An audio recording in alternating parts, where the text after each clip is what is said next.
Okay, hello, you guys out there. Subscribe, hit,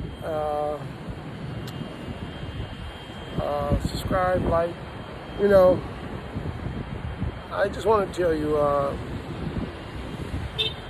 we just started, so we wanted to put some of this information online because a lot of it you can't get because a lot of places are closed down or they're not answering their phones in a big pickle. So when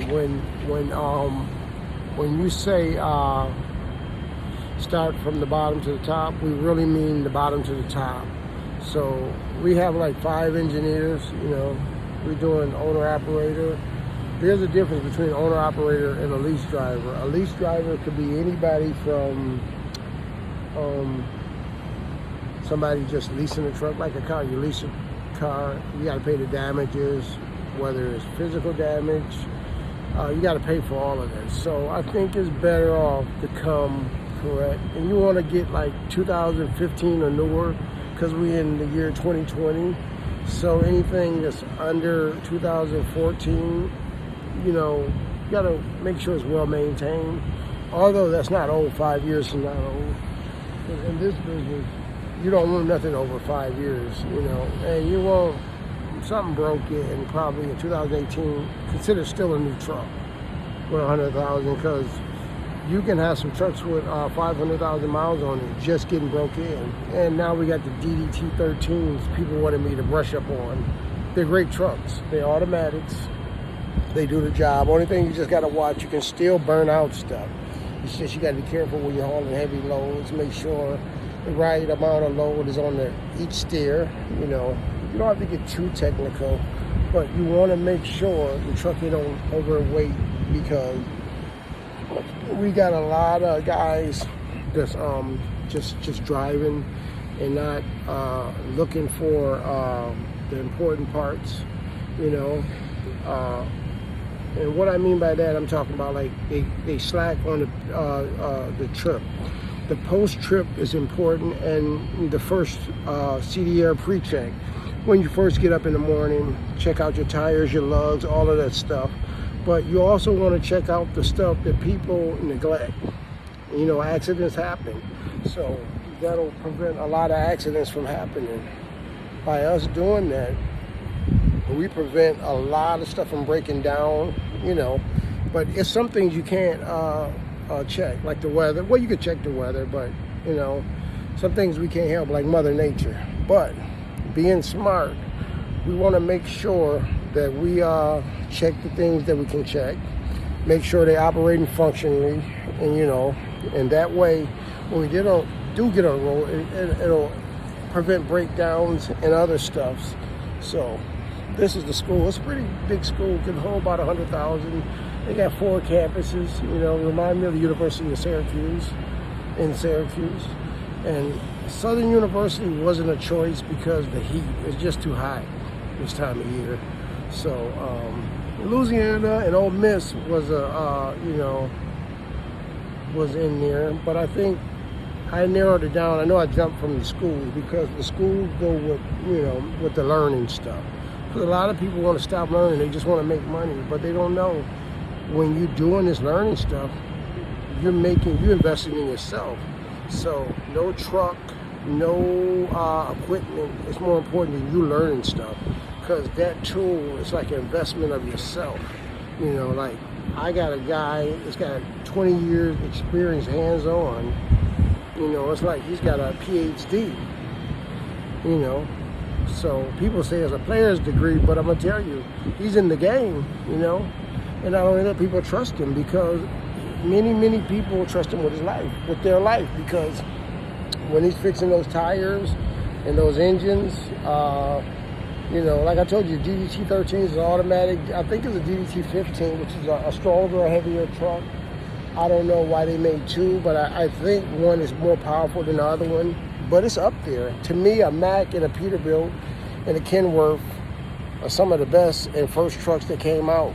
But it depends on the driver. Like if you got a Freightliner, International, a Sterling, all great trucks. International is all great trucks. Snyder uses them, and they all great trucks, especially efficient for money making, not speed. This is all about hauling, being efficient for gas and all of that stuff, right tank size, right RPMs, all of that, and the trailer, you want the trailers not to be too old, because if the trailers are old, then you could have problems with the inside, the doors, the buckles, all of that stuff. So when we're doing these videos, we always say like, subscribe. We don't forget that. But like little small details, we have to put it in a number of videos, because you could talk for an hour, but you still either have to stop the video or go back over some. So that's why I'd rather take a break, attention span, take a break, come back and explain something else. Because there's somebody out there needed this information, just like me. I couldn't find the specific information that I need, like for trucking. Is it easy? No. Is it hard being away? If you don't even have a family, it's hard just being away, being out there, trying to make a living, get your benefits, get your 401k, put up with it. You can't do it all your life. I know drivers out there. My Uncle Jimmy been out there, he's about John and Jimmy. John is about 89. Jimmy is probably about 82. And they're still driving moving vans. And I won't say what company. If you know what the first moving company was, that's who he's with. And he's out of New York and Long Island. He goes out to Hampton, Montauk, Greenport. He goes to Boston, Connecticut, Hartford, Danbury, back to New Jersey and Delaware. But he's based out of Long Island. And I'm going to tell you something. He gets the right drivers, do the background check, whatever. But sometimes the background check can't uncover maliciousness. So always have your instincts there too, because I love these owners never drove a truck. They only in it for the money, which there's nothing wrong with being upfront and honest. But this profession, I'm telling you, if you want to have low accidents and good safety record, you can't just be in it for the money. You got to care about the customers. You got to care about repeat customers. You got to care about things being broken, breakdowns, shutdowns, road construction. You got to just care about your drivers getting home to see their family. A happy driver, like you said, happy wife, happy life, happy driver, happy company. So in other words, you want to make sure that the people who you're dealing with is happy and they want to be there. They may not be there for the rest of their life, but they want to engineer this truck or this cargo or this semi, whether it's a Kenworth or International, and Freightliner. I love a Freightliner. But those DD13s are great trucks. Detroit is in the game. They're right up there with Peterbilt. And I'm going to tell you something more about Detroit. The Detroit Diesel is a very great truck. And I'm going to say this because a lot of like the old truck drivers that want to be cowboys, back in the day, you can get off without taking a shower, but you can't go in a customer's place and be not hygienical, compatible, because it's just crazy. So we want to keep our hygienes up, and we want to make sure that when we're out there, we represent the best of ourselves. And then the company, that'll help that part out.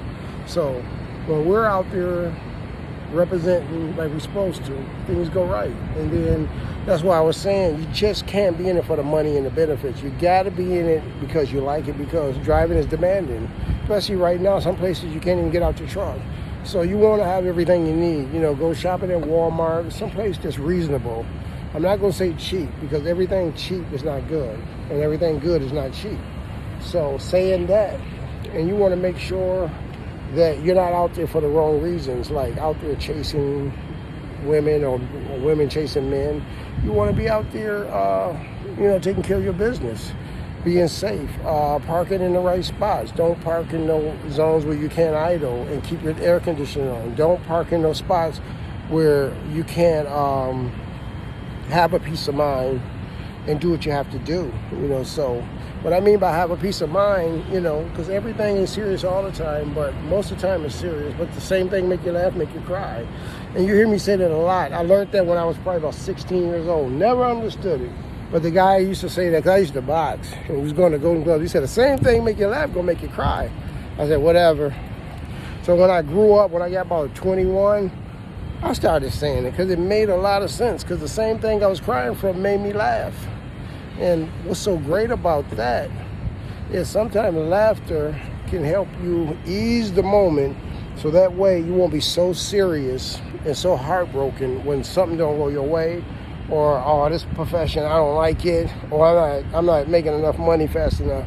Anytime a person, I don't care if it's $1, if you put a quarter away for a rainy day and breakdowns, you're always going to be ahead of the game.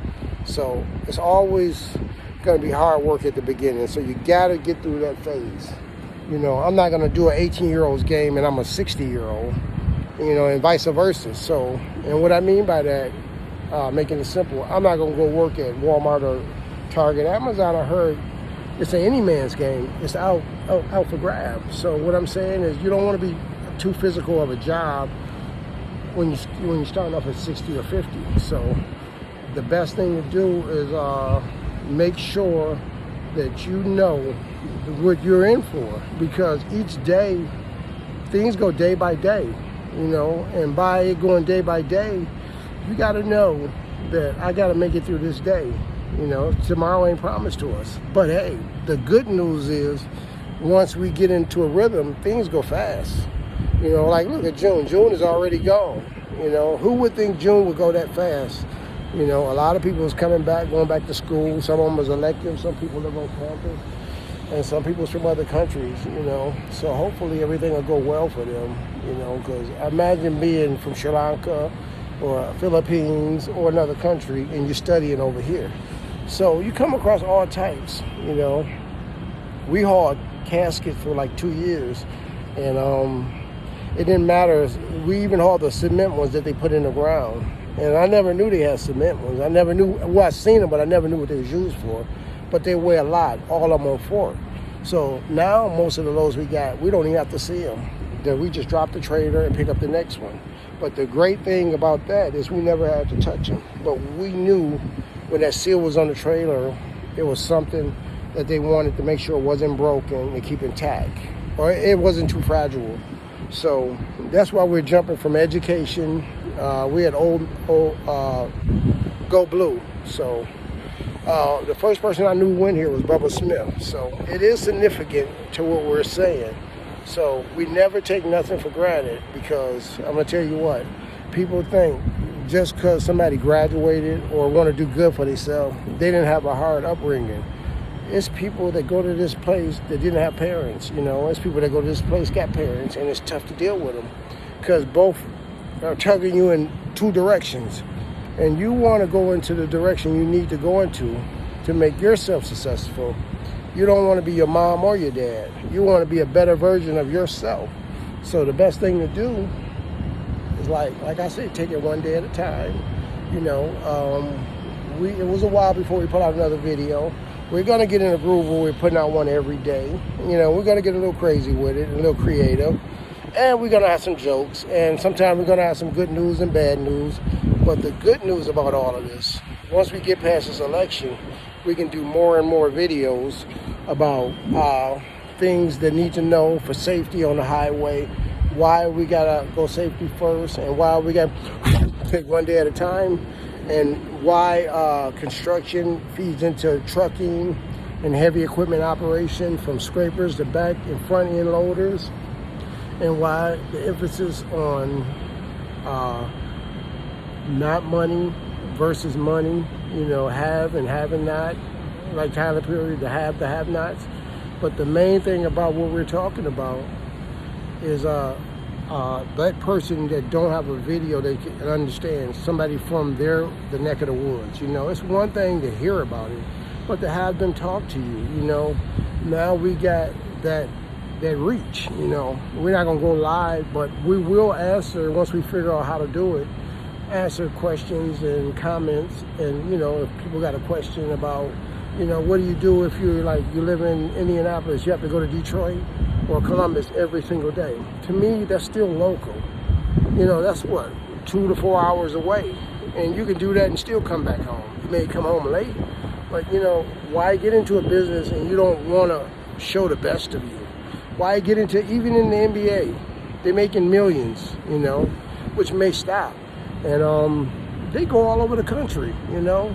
And a lot of them guys learn bad behaviors, and a lot of them bring that with them. So I say to you, the one that's always worried about where you're going to be and how long you're going to be away from your family and all of that stuff, quit worrying about that. Take it one day at a time, and like and subscribe. We'll answer your questions and comments about different jobs. But we're in the heavy equipment, like building stuff and getting stuff to the site, the job site that people need.